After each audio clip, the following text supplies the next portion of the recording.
Welcome back to the Through the Lane podcast, Tuesday draft special. This morning I released my mock draft 3.0, and today we're going to break it down. We're going to talk about it a little bit Friday's recording session with Town and Luke. But today I just wanted to break it down 1 through 32, go through, explain why. So, by the way, there's no trades in this, so the picture will be open. First to the Titans, of course, this hasn't changed. Abdul Carter. I think actually I had him going Cam Ward. But with the way it sounds like they're not going quarterback. If it's not Abdul Carter, if it's Cam Ward, they're going to go. If it's Abdul Carter, they're going to trade back. And I honestly think, right now, I didn't put trades in, but I think they trade back. I think they do. There's not a quarterback here that really wows me outside of Cam Ward, but I don't think Cam Ward fits that system, right? I think the Titans need to rebuild a little bit more. I also think that Abdul Carter fits the team really well. And I think they could go out and probably get a top quarterback like a Tyler Shuck in the second round to fit that need. But yeah, Browns. The rumor came out after the combine. The Browns are taking a quarterback. I have them taking Cam Ward.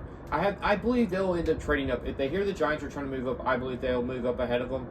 Well, listen, this is a squad that you're looking at. The Browns and Giants both desperately need to hit on the quarterback spot, and because they all have 1 year left. So I have New York taking Shedeur. I could see the Browns taking Shedeur, but do the Browns really want Shedeur? No. I think they land Shedeur, or Shedeur falls to them. They take a Travis Hunter or a Mason Graham. Because Shedeur, there's a lot of talks of sliding. The reason why I don't have him sliding past the Giants is because I personally believe the Giants love Shedeur Sanders, and they won't let him slide. But if somehow the Giants end up getting a Cam Ward, he's going to start sliding. There's talks about it. As time wages on, it's not looking good. I also believe that it could just happen that he falls. I saw a report, Will Levis type fall. Just how the tape's looking and how he's handling interviews. He hasn't done any, events. He didn't do the East-West Shrine game. He didn't do the combine. I mean, he's going to have to do his pro day. Wow, but I mean, he doesn't have the arm talent. But I think that's why he didn't do the combine, was to show that comparing his arm talent to everybody in that class would probably have hurt him, and showing how bad it is. So I think he stepped out. But now, 1 through 3, we kind of know how it's going to go. 4 to 32, this is where it all goes haywire. And you may say, oh, I know Travis Hunter is going to be somewhere. And I'll explain where I have Travis Hunter in a second. 4 Patriots, Armand Membu. Armand Membu is a special offensive tackle who I think could be a great offensive tackle in the future. Now, people say pass rusher for the Patriots, or a receiver. I go Armand Membu because you've got to protect the product, and the product here is Drake May. And if you don't protect him, he's going to get hurt, and it's going to derail his career. You give him a great left tackle, you can go forward with that, right? You can sign a few guys to be your receivers, right? You can draft a running back. You figure something out. Give Javon Baker, Jalen Polk a chance in my variable system to move forward. But Armand Membu is going to set a physical game tone in the beginning of the game. He's going to help protect him. I mean, they had one of the worst offensive lines last year. Them and the Bears, and you see what the Bears have done. So I think they go out and they draft Armand Membu, help fix the offensive line. They probably bring someone in the free agency too. They fixed that defense, but then now they just got to address the offense. Now, this is a big pick, and I think I had fallen to 6 in the last one. 5 is the Jags. And the reason why I haven't gone 5 and not fallen further is because, man, the Jags just cut everybody on that team. Anybody that can catch a ball got cut. And Travis Hunter, and they need another number 2 corner. Oh, well, actually number 1 corner. Because I think Tyson Campbell's better as a number 2 corner. But they need another corner, and they need a receiver. Well, guess who fits both of that? Travis Hunter. Travis Hunter doesn't have to play receiver every snap, which I think fits the Jaguars better. Because you have Brian Thomas, and I think they'll go out and draft a tight end. So what do? You bring in your number 1 corner. He'll play corner. He'll help lock down, put Tyson Campbell at the number 2. And then you get a special receiver who will play 5 snaps a drive, 10 snaps a drive. Not 10, 4 or 5. And you sprinkle him in packages, third down, red zone, stuff like that. You want to come out with speed. Fits it, helps to complement Brian Thomas, gives Trevor Lawrence someone else to throw to. Right? I think that's a perfect fit because it kills 2 birds with 1 stone with the Jaguars. Now, 6. I take Jalen Walker here, and the reason why I got sold on this is I heard Todd McShay talk about it. You get somebody to put their foot in the ground. You have Max Crosby, Kuntz, Butler, and then Jalen Walker. Man, that's a special duo. That's a special duo. I don't think there's an offensive line talent that you take this high. Right? Will Campbell looks like he's more of a guard, and you can justify taking him here with the Geno Smith trade, but I just don't like it. I think you go out and you get an edge rusher. You know, who's in your division? Mahomes, Bo Nix, and someone else. Justin Herbert. You're going to have to get after those guys. But what does that do? You get Max Crosby, Jalen Walker, and they just go after him and harass him. When you've got Geno Smith, now you've got to give him a fighting chance. Now you got to get him to go attack opposing team's quarterback. You've seen what pass rush can do to Patrick Mahomes. I think you just target edge rusher. And I think Jalen Walker is a great comp with Micah Parsons. I don't think the exact type of Micah Parsons. I don't think he'll be as special, but I think he'll be pretty darn good. Double-digit sacks for a lot of his career and being able to just be a menace in the middle of the field when he plays. But I just think that you can go Mason Graham to shore up the middle, but again, I think you just harass those quarterbacks, especially in that division, off the edge. Now, Jets. You can go quarterback, you can go tight end. It really bounces between 7 and 8 could flip. And the Jets take Tyler Warren, and the Panthers take Mason Graham. It literally, either one of them is going to go there. I think that's the farthest Mason Graham's falls, and I think the highest Tyler Warren can go, honestly, probably 6. No, 5. Tyler Warren could go 5 to the Jaguars.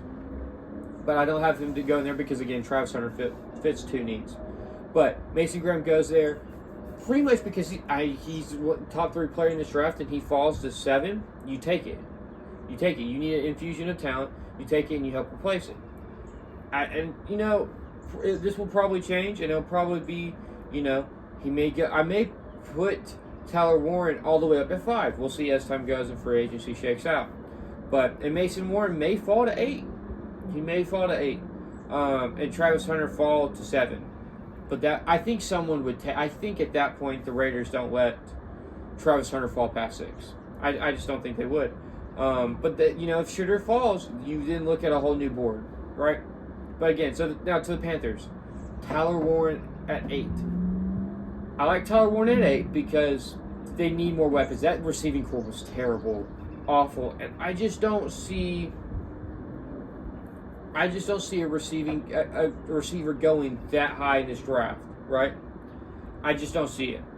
I think that this is a draft class that is adept at top-end receiver talent. So what do? Well, you've probably got the second best tight end we've had come in the draft in 5 years, behind Brock Bowers coming in.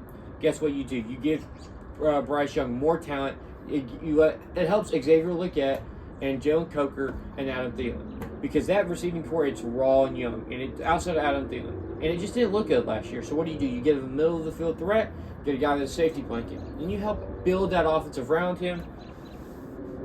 I honestly, you could go Jalen Walker here if he falls, but I don't think if Jalen Walker or Mason Graham are there, you take Tyler Warren. I mean, him going at 8 is great value, and you just upgrade that offense. Bryce Young needs more weapons. I think Bryce Young's a game manager, so what do you do to put him in the best position?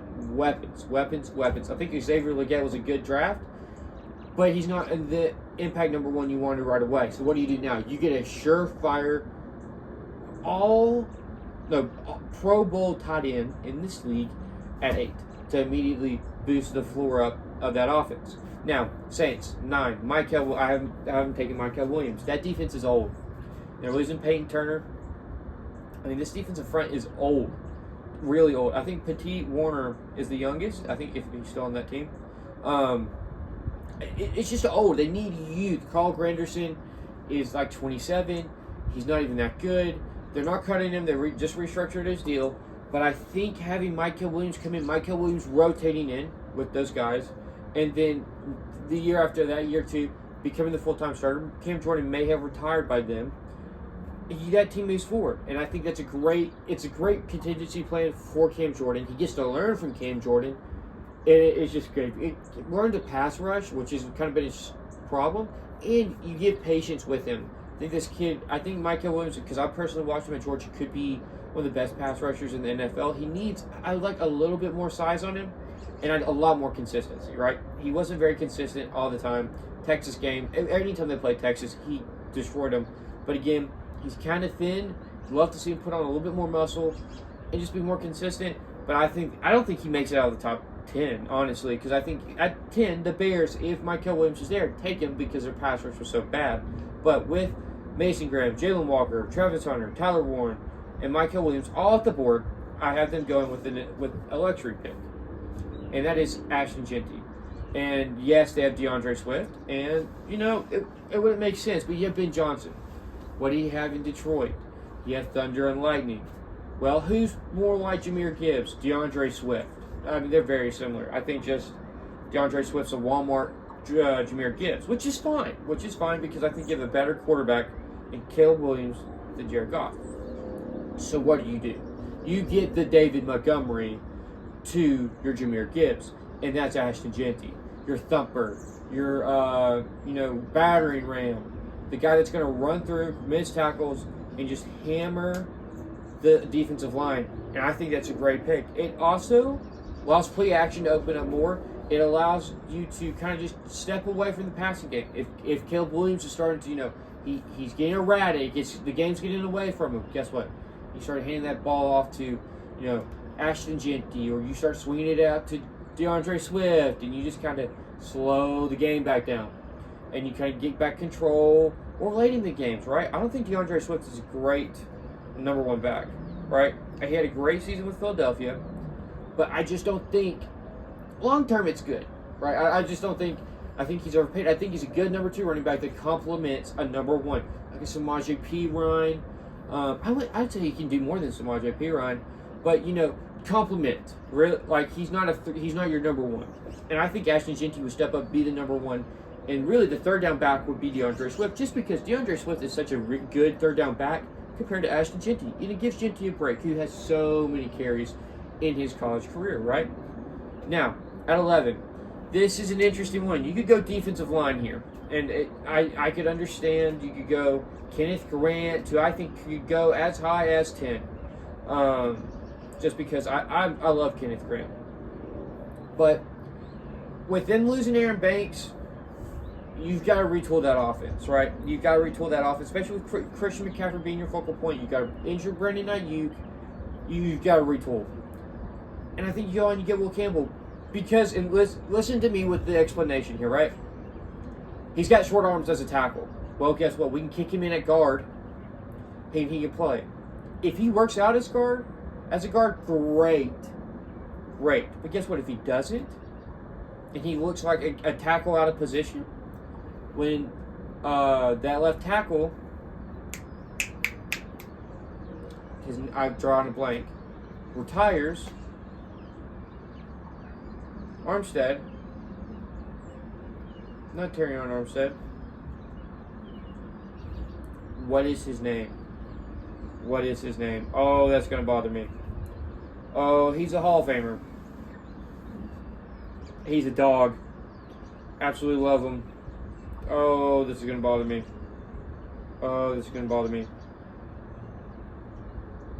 It's a lot laggier on my iPad than it is my computer. Trent Williams. When Trent Williams decides to retire, you can kick Will Campbell back out. And you got your left. I mean, he's going to be a really good tackle. Either way, he's going to be a good offensive lineman. I think he's honestly the number 1 offensive lineman, but because of the position scare, where he's got really short arms, like even for guard, he falls to the second lineman taken. But I think if you're the 49ers, here's the thing. You get your surefire right guard of the future, or left guard. You get a surefire guard of the future. And then when Trent Williams retires, you just kick him back out. And he's now got all this experience, right? You're not going to put in a rookie. You've got all this experience to keep the ball rolling offensively and to move forward. And I personally love it. I think that'd be a great pick. I don't think he falls past 13, honestly, because then you got 2 more lineman-needy teams, and you see 2 more linemen go off. Cowboys, Tyler Booker. And I know a lot of mock drafts have him going 13 and no higher than 13. The reason why I have him going 12 is because what all has left that team, right? You get Fredrickson that retires, Zach Martin that retires, Tyron Smith that leaves. So you've got that left tackle, Trey Smith, I think. And that's about it from that original great offensive line. So what do? Right? The offensive line's been a bit of an issue. The guy they drafted for Graham Barton filled in well. Cooper Beebe kind of struggled a little bit. So what do? Right? I think Cooper Beebe's a good backup. Right? They will have a long journeyman career. Graham Barton looks great. So what do? You get a kid out of Alabama who's a dog, who I really like, and you put him in at guard. He's a pure guard. Day in and day out, he's a pure guard. He's got the highest character rating out of everybody in the draft. And you plug him in. You plug him in and you help fix that offense. That's all. You've got to build in the trenches. I full-heartedly believe, okay, you saw in the Super Bowl, a team that was struggling offensive line-wise, right, they had one hole, and that one hole cost them the whole game. And then you saw a team with a great defensive line. That was their strength. They spent years building that defensive line, take over a game, right? You see teams like that. The Texans take over with their defensive front. At times, the Chiefs take over with their defensive front. You saw the Vikings do that. The Lions took over with their front four, offensively, front five, right? You see teams take over with their offensive line. Tom Brady was really good, in part of because he had such great offensive line play. So what do? You go replace that offensive line. You start going work on it, right? There was Tyler Gutton, who was left tackle. Tyler Smith is the left guard. Cooper Beebe is center. And then Terrence Steele and Tyler Smith are your tackles. So Brock Hoffman is your guard. And, I mean, it's nothing it's not bad. But again, you upgrade. You get an all-pro guard. You put him in there. And he's not a Zach Martin by all sense. But you help replenish and you keep moving. Right? You just keep it going. Now, 13. I have Kelvin Banks going here. Similar to Will Campbell in the fact that you kick him inside early on in his career, but he's your Teron Armstead replacement. He plays guard. He's probably more fitted at tackle, even though he's got smaller hands. But if he looks fantastic at guard and you don't want to move him, guess what? You got your guard of the future. But if he looks good at guard, but you think he's going to play better at tackle, when Teron Armstead finally retires, just kick him back out there. Guess what? You've got this offensive lineman. He's got at least experience playing NFL football on the offensive line, even if it's at guard, even if it's a year or two. You just kick him back out to tackle in his natural position, and you just keep moving forward. You don't see that dip from a fringe Hall of Famer to Kelvin Banks to a rookie. You get like a seasoned guy with experience. That gap closes, right? It's not here. It's like here, right? That talent gap closes, right? Now at 14, this is where I thought Jahdae Barron could go. Jahdae Barron, I have him going to 21, which feels low. But none of this for me feels like he could go that high, right? The reason why is the Colts just got Travarius Ward and they just signed a safety at Cameron Bynum, right? So they just fixed their whole secondary issues pretty much with Travarius Ward and Cameron Bynum. They got Nick Cross, they got all those guys, right? So you don't need a corner. What do you need? AR is wildly inaccurate. You just signed Daniel Jones, wildly inaccurate. They need a safety blanket. Well, guess who's a great safety blanket, who I think has less upside than Tyler Warren. But I just think he's one heck of a tight end. He'll be a top 15 tight end, top 10 at his peak. He'll be a Pro Bowl tight end in this league. Guess who you take at 14? Colston Loveland. And I think that's a necessity with AR's inaccuracy. You give him a security blanket in the middle of the field or in the flats that you can just dink it off to instead of him having to make a big play. Or if it's Daniel Jones, again, dink it off. He's a pretty good blocker. You dump it to him, and he'll make something of it. He's not going to be the deep threat or the versatile. He's not going to be... Tyler Warren, my comp for Tyler Warren is a lesser version of Brock Bowers. I see a lot of Brock Bowers in him. I don't think he has the Brock Bowers ceiling. I don't think he's going to... He'll have maybe 2,000-3,000 yard seasons, but I think Brock Bowers is going to be consistently 800 to 1,300 or 1,200 yards year in and year out healthy. Tyler Warren's going to be about 600 to 850 a year, right? You may see a sprinkle in 1,000-yard seasons here or there, depending on quarterback play. But he's going to be one of the better. He's going to be a top 5 tight end in that league. Tyler Warren is. Colston Loveland, to me, fits the lesser George Kittle role. I don't think he's nowhere near the blocker George Kittle is. But I think just that dink and dunk, George Kittle's not going to beat you deep, right? He's a middle of the he's a middle of the field merchant, and I think Colston Loveland fits that, right? I think Colston Loveland fits that role fantastically. Now to my Falcons, they just signed Leonard Floyd like a few minutes ago, but I still think that edge rusher is a need because Leonard Floyd's older. You've got a younger roster. You've got to keep it on a timeline, right? With Michael Williams going, Mason Graham, Jalen Walker. My next up guy, and I know he has issues where he was accused of rape when he was at Virginia and then when he was in high school, but there were years past and he never was acquitted, right? Or not acquitted, but he was never convicted of it, right? So you can't really knock that on it. It might have just been accusations that weren't real, right? And unless they find out that there was some truth behind it, I still have him this high. He's my third best pass rusher, and I think if he falls to the Falcons, if I'm the Falcons, I'm ecstatic. If I'm the Falcons, I would probably look to move up. Maybe to as high as 11 to get Mike Green. Mike Green's going to be a great defensive end. He had 17 sacks last year at Marshall. He had a fantastic Senior Bowl, had a pretty good combine. He keeps just trending. He went from a mid to late second round pick for me to, I think you go high as 10. Right? I think you go as high as 10. But I have him go 15 here, and I really like it. I really like it. I think if you're the Falcons, it's an easy pick. There's no explanation. It's Mike Green. You look at the clips. The brother's a monster. He's really fast. Physical, strong, great bend. I mean, he ran over Josh. Like, day one, he looked like him. I looked at him day one at the Senior Bowl. I was like, speed, fast, okay. First snap of day two, runs through Josh Connery. Turns that speed, so much speed, into power because he's dropping back and mauls right through him. Josh Connery, who I have going 31, he mauls him. And I'm looking at that like, that's a first-round pick. With his competitiveness, with his fire, with the motor, with the power, with the speed, he's got it all. And he may go higher. I think you can see him replace Michael Williams, and Michael Williams go 15. Those two guys will probably flip-flop. But I think it's a surefire pick. Then you go to the Cardinals at 16. Right? They need defensive line help. The Robinson they drafted last year doesn't look that great. So what do? You got to upgrade the defensive line. The best guy here, for me, is Kenneth Grant. And I think Kenneth Grant's going to control the middle of the line. He's a great run defender. He's got the Jordan Davis build, with he can stop the run. But he's twice, maybe three times as good of a pass rusher that Jordan Davis is. I mean, Kenneth Grant will be a 3-down D tackle. Jordan Davis is a 2-down.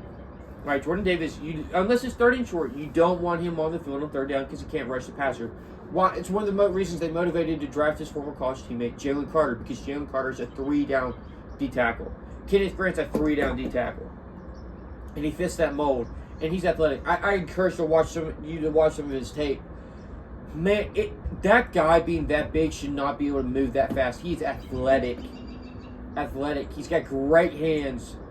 Maybe it's because he's getting one-on-one, but I mean, he was moving dudes over at Michigan, and I have him going to 16. I think he just bolsters. You build it inside out. And an NFC that you've got a Kyron Williams, a Saquon Barkley, cats like that, where you've got to stop the run, you go get your run stopper, right? And that's 17. And I debated back and forth with this, and it's going to be one of the two. Shamar Stewart or Donovan Ezeruku are going to go 17. Shamar Stewart could even go as high as 16. I just don't have him just because of the lack of production. I think will be an issue with teams. Donovan Ezeruku, the reason why I have him go here is because he's another guy getting momentum. And he's fast. He's athletic. He's violent with his hands. I just don't... There's a little bit of power, but not a lot that I see. Now, it's not where I don't think he can develop that power. I don't see it right now. He's a guy that's not going to play first down. He'll play second, third, and, passing down. Passing downs, a little bit of run, but it's a toss-up. Right? Really fast. He sets the edge really well with the run. That is a positive. I just like to see more power. Kind of him and James Pierce to me are built from the same cloth. Cut from the same cloth. The issue is Donovan Ezeruku is better against the run than James Pierce. And Donovan Ezeruku it's called a character report, is better than James Pierce, and I'll explain that in a minute. Now, the reason why Shamar Stewart is because, personally to me, I can't get over the lack of production that Shamar Stewart had. I see the traits. But you're going to tell me this guy had like less than 10 sacks in his college career, and then he's going to develop to, 10 sack in a season in 2-3 years? I just don't see it. I think it's going to be a longer project. And I don't know. The Myles Garrett hype is a little too much for me. Because he did not have Myles Garrett production on a good team. Nick Gordon's a top 50 pick. Shamar Turner's a top 100 pick. You've got 3 dogs on that team. You're not getting double teamed every snap. You've got to make more plays. Now, yes, the ball's thrown early, and he can't help that. But again, still, I just wanted to see more production. Now, this is where it gets interesting. The Seahawks, I had them going Jackson Dart. If you caught my deleted post. But that was ill-timed. That's on me. I shouldn't have released the original 3.0 then. But this is my real 3.0. So with them signing Sam Darnold, Jackson Dart's not in play here. You've got JSN, who's a slot. He's going to be a number 2. He's not your 1. So who do you go out? Matthew Golden's kind of the same build as JSN. So you go out and you get an X. You get a big body receiver. Tetairoa McMillan. And I love Tetairoa. I understand the concerns. But, man, he's a big body guy. You throw up and get it to him. He's a physical receiver who's going to dominate the red zone. And that's all I want. JSN will get us down there. But to finish the drive off, give me Tetairoa McMillan. And I think this is where you start to see receivers start coming off the board. I honestly could see a receiver going at 6. But I don't think you can justify drafting a receiver at 6 unless it's Travis Hunter. Right? But again, I think Tetairoa McMillan fits the Seahawks really well. 19. I have Jihad Campbell going to the Bucs. Levante David's only going to be there so long, right? And you're going to get a freak in Jihad Campbell. And I honestly think Jihad Campbell could go 11 and be the Drake Greenlaw replacement. But I feel like he doesn't belong that high. I could see it, but I wouldn't take him that high. Unless Will Campbell goes earlier. Unless Will Campbell goes earlier and you're not sold on Tyler Booker, Kelvin Banks, you go Jihad Campbell. But I think he'll be a boost of youth on this defense that's gotten older. A defense that's aged since the Super Bowl. I think they need some youth out over in the middle of the field, and I think it'd be a great infusion of pure athleticism. He's a bit of a freak, and you just get it going. It'll lighten up the defense. Now, 20, Matthew Golden. He's my receiver 1, but having him go 8 behind Tetairoa is just because of need. Matthew Golden fits it. He's a slender-built outside receiver. You have Courtland Sutton, your big guy. You have Matthew Golden as your Z. And then your Y is Marvin Mims, who came on and bursted on the scene the last half of the year. I think he's their slot receiver of the future. I could see an Omarion Hampton go as high as 20. But I think Matthew Golden is another receiver is a more pressing need because Courtland Sutton at points fade away and you have Marvin Mims. But if you took those 2 guys away, you had a guy named DeMarvin Bell. And I think DeMarvin Bell is a great number 4 option. He's not your 3. And you get a Matthew Golden who could become your 1, push Courtland Sutton to the 2 or 3 role, and Marvin Mims to your 2 or 3 role. And guess what? That's a dynamic group. He's physical. He's not a big body, but he's physical and fast and a great route runner. And I think that fit with the Sean Payton and Bo Nix system really well, right? And then to the Chargers. They cut Joey Bosa, and you have Tuli Tuapalo, but he's more of an outside linebacker. I need a guy that can kind of rotate in and play D tackle in a 4-3, but a 3-4 defensive end. He's a freak. I mean, the talent is there.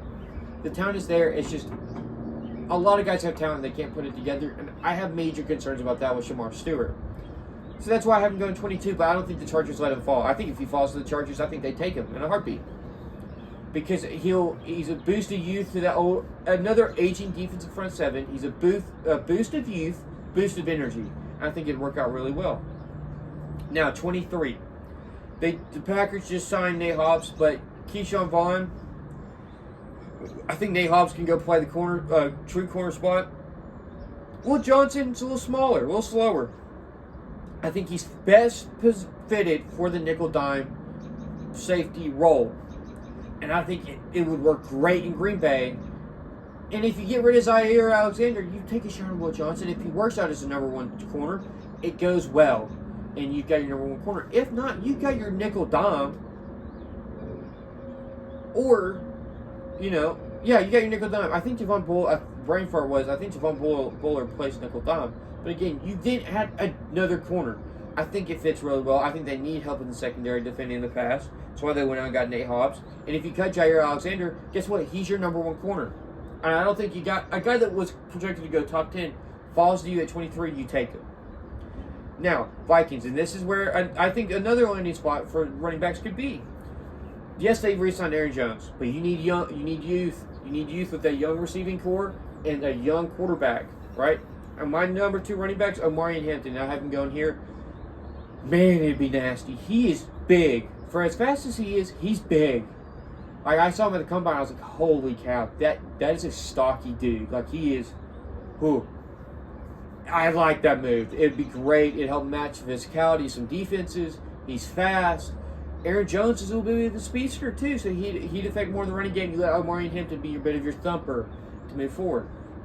25. Texans have cleared house offensive line-wise. Right? You're coming down to 3 offensive linemen here. Josh Simmons, Gray Zabel, Josh Connery. Josh Simmons is the number 1 tackle, if healthy, if he doesn't hurt his leg. So if he falls to you at 25, you take him. You get a blindside protector for C.J. Stroud for the future. You get a better Laramie Tunsil. He's not going to be penalty. He's not going to have penalty issues. He's a dog and monster. I didn't get to see much tape from this year, and I hate watching 2023 tape because that's a year difference. But he looks great, and I love that move. Now, 26 is a confusing one, and let me explain 26. They need a nickel dime. Ahkello Witherspoon's a free agent. You can get young here. Cameron Curl's a free agent, but I mean, again, you've got the 2 guys who are like high in interceptions this year that you drafted. One was drafted, one was an undrafted free agent. So what do? You get Malachi Starks, who I think would be a great nickel dime, or you pump one of those safeties in at nickel dime, and you've got another safety. I think it fixes it. And a back half of a secondary that is really good. And honestly, this might be because I don't want Nick Emmanwori to go that high. I think Nick Emmanwori, I'll talk about him in a minute, could go up in the top 15 somewhere because he's a physical freak. But I like Malachi Starks more because as a pure pass defender, Malachi Starks is better. That's why I have him going higher to the Rams. That's why I think he could fit the nickel dime role. He's a nickel dime safety hybrid, right? Now, to the Ravens. They lost Paul Bakari, I think is his name, one of their guards. You've got to replace him. And I think the guy that's flown under the radar and is going to be he's going to go from 20 to 30 is Gray Zabel. And he's listed as a tackle on here, but he's not going to play tackle. He's going to play guard or center. You kick him in. He's going to be a great guard. He had a hell of a Senior Bowl. He lost 1 snap. He looks fantastic. And I think that fit that physical running game so much. And it give them youth to that group. I mean, you got a young right tackle or young center. You're not giving a young left guard. It fits it well. 28. James Pierce. And he could go higher. The character report came out, and I talked about this in last week's episode. It just wasn't good enough for me to put out. They felt like he had 1 foot in the door. They felt like he was already out the program. He complained. He didn't seem all in. So they just didn't play him as much. And so that's an issue for me. I had already my concerns about him as having power to rush the quarterback and stopping the run. At times when you got a hold at him, he disappeared in the run. And he ran around you. He never ran through you. He maybe ran through you a handful of times, but majority it was to go through you. It was go around you. Now, if you were a lot lesser, he'd go through you, but he'd go around you most of the times. And I don't like that. But if you get an Aiden Hutchinson and then you put a James Pierce on the other side, I don't care if he's going to go around or not. That's a duo. That's a great duo. And I think would go really well. And it allows James Pierce to develop power. He gets to learn from an Aiden Hutchinson, a Josh Pascal, just to learn how to use power and turn that speed into power to harass tackles, maybe guards. And he needs to thicken up a little bit. He's very small. He's more of an outside linebacker than a defensive end. Now, 29, Nick Emmanwori. I've had him taking receiver all along. They trade for Deebo Samuel. I think that takes him out of the receiver market. Now, if they were to draft a receiver, I wouldn't be surprised. I wouldn't be surprised at all. But I just don't think they do. Because Nick Eman, they lost Cameron Curl, or Jeremy Chin. Nick Eman is such a freak. He's a box safety, kind of like Jeremy Chin. In a division where you got Tyron Tracy, but you have Saquon Barkley, you've got to stop the run. And I think Nick Eman can do that. And then he'll learn how to defend the pass. But he's a great box safety immediately. He'll help you defend the run. He's a physical freak. He had DK Metcalf comparisons. And I think you take him there. Now, 30. The Buffalo Bills, they have a free agent leaving at the corner spot. Russell Douglas. Maxwell Hairston's fast. And you've got, Xavier Worthy in that conference. You got Garrett, or not conference, but in the AFC, you've got Garrett Wilson. You've got some speedy guys there. You get Maxwell Hairston in that place, he can be your number 2 corner. There's no rush. I think you take him. Honestly, there is issues with the last first-round pick they took, Queer Alon, has been a bust. But I like that pick at 30 with Maxwell Hairston. 31, Josh Connery, they need a tackle, and I think he'd be a hell of a tackle. Brother's a monster. He just hasn't had a great draft process. But I think he'd fit that mold well. Now, 32, they traded for Kenyon Green. They just traded CJ DJ for him today. So Kenyon Green's the guard. They bring back Zach Bond. You now have your secondary, your linebacker and offensive line fixed. That's where you're losing a lot of guys at. So what do you do now? You find your Milton Williams replacement. Guess who used your Milton Williams replacement? Darius Alexander, who's a dog, who's going to be a monster. Watch his Bowling Green tape. He's physical. He's fast. He can play 3-4 D end, 4-3 D tackle. He can move around. They like to shift up looks. He can move around, stunt. Great at stopping the run. Really good pass rusher. The only issue is he comes from Toledo. If he was at a bigger school, he'd be probably a top 10 pick. He'd probably be one of the best defensive linemen off the board. But since he comes from Toledo, you've got questions. So that's why I think he goes to the Eagles. Because they took a Toledo corner. They know what they get from Toledo. I think it'd be great to just take Darius Alexander. But that's all for today's episode. This ran kind of long, but yeah, thank you all for watching.